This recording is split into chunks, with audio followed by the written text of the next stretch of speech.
We are the Guinea Pig Collective. All will be assimilated.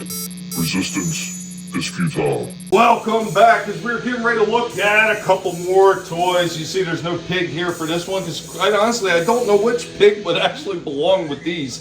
But these are from 2021. These are Series 1 from Mattel. We got WWE Superstars. We've got the Nature Boy, Ric Flair. Includes his entrance robe, and he's got a mic, and if you see that price, $3.99 from Ollie's, cannot be beat. And we also have Hollywood Hogan. Includes his NWO gear, including his belt.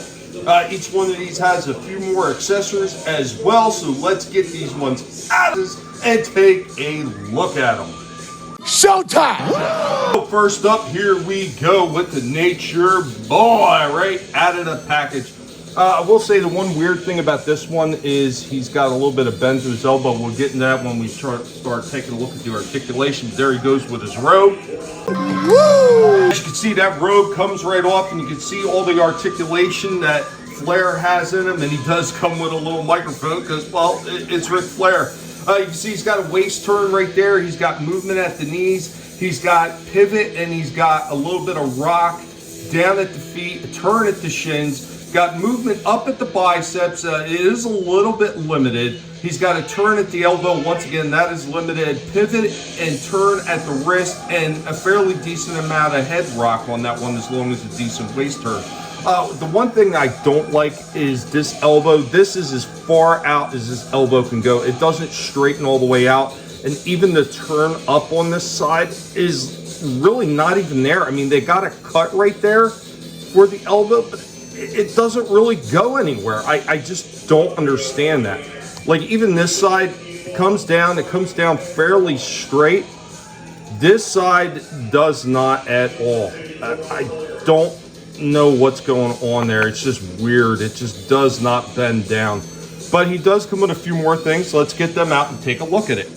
Woo, woo, woo! A couple of his extra hands in here. He comes with 2 closed fist hands, 2 open hands for grappling, and of course you can see he comes with his sunglasses. The one thing I really like that Mattel did with these sunglasses and the way they go on is they have a little slot underneath his hair on both sides for the ends of the sunglass to port right in and hold it onto his face really nicely. That was very well done. The following announcement has been paid for by the New World Order. Here we go with Hollywood Hogan out of the package. You can see that Hogan's arms actually straighten all the way out, where Flair's for some reason don't want to, but down in Hogan's legs, his left leg and even his right leg to a degree do not straighten all the way out. And I think it's partially because of the knee pads that they have. They're kind of floating on the legs, and they won't allow them to straighten all the way out. One thing I did notice about Hogan right away is right here in his waist seems really sloppy compared to Flair. Like, it is really sloppy on this one. I don't know if they're all like that, but then again, for $3.99, that kind of is what it is, isn't it? The whole world is a stage now. A nice little close-up of Hogan right there. So the bandana is removable.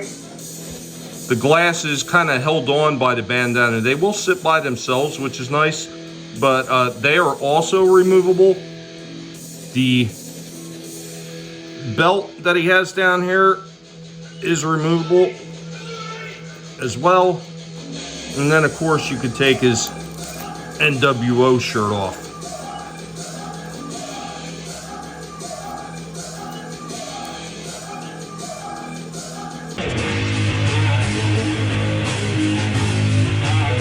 The same articulation on the Flair one, and of course his NWO belt, just like he used to come out the entrance strumming away on it like it's a guitar. Not bad looking. This is pretty damn cool. We'll throw him in a few more action poses, and we'll get out his last 2 accessories. We're styling, man. We don't have to sneak around anymore. Here we go with his last 2 accessories, those being 2 closed fists. The articulation is pretty good in this one. You can get some pretty dynamic poses. I will note that the head was extremely loose when I took it out of the package. It just had to really be pushed back onto the socket. And while there is articulation where it almost looks like these guys can get down into kneeling positions, because of the knee pads and the way they're designed in the back end, they actually limit the knees bending all the way into a nice L shape to be able to get into a kneeling position. So that can't happen. A little bit of a loss right there. But overall, especially for $3.99 for Series 1 figures from Ollie's, I think these ones are pretty astounding. I've got a couple people, you are going to be receiving these as well. I got a couple friends out there that asked for these, and look at the detail right there in the boot. They even have the NWO Hollywood Hogan down on the damn boot. That was a really nice touch. Overall, I think Mattel did a pretty good job with these WWE superstars. I'm liking them. Here we go with our last shot with Hogan and Flair ready to square off.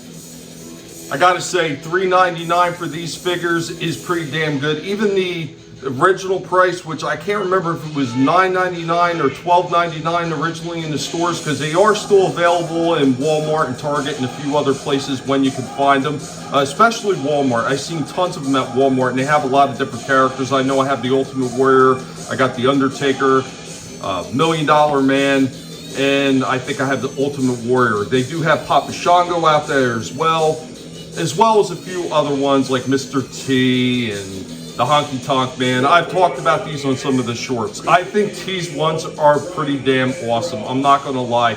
They're kind of done up in that old school, like the AWA, WCW early figures, and of course these are based off the Masters of the Universe Origins molds, the way that they did those. I think these ones are absolutely spectacular if you are a wrestling fan and you want a more modern incarnation that is not like extremely lifelike and is a little bit more of the fun encapsulation that they had for wrestling figures from the 80s.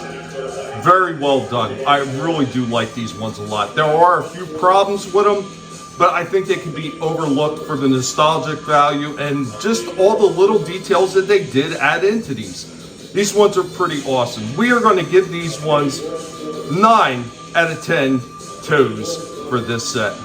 Pretty awesome. Guys, be sure to let any one of the pigs know what you thought about this one.